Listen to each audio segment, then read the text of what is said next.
అమ్మాయి ఉందా లేదా చెప్పండి. ఉన్నది లేకుండా ఎట్లున్నది? మీ లైఫ్ లో అమ్మాయి ఉంది. అందరూ కూడా అమ్మాయిలు ఆకుసి మీరు అయితే చెప్పండి, లవ్ స్టోరీ ఏమో ఒక 2 లైన్లు చెప్పండి. మన ప్రేమ కథ కాబట్టి మీ ప్రేమ కథ వినాలని మా ప్రశ్న. అంత ఇంట్రెస్టింగ్ ఏమి ఉండదు. మేము చేసుకుంటాం. ఓకే అండి, చెప్తున్నాను. నాది బేసిక్ గా లవ్ స్టోరీ అడిగారు కాబట్టి ఫస్ట్ ఎందుకంటే సినిమా టైటిల్ ప్రేమ కథ కాబట్టి నా ప్రేమ కథ చెప్పి స్టార్ట్ చేస్తా. నా ప్రేమ కథలన్నీ వన్ సైడ్ అండి, మనం చేయటం వాళ్ళు మనం చేయరు.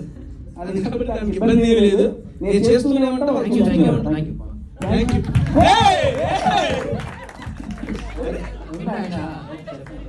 సార్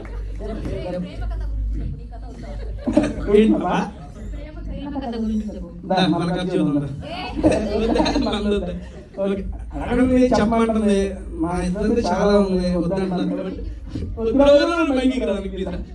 వద్దు.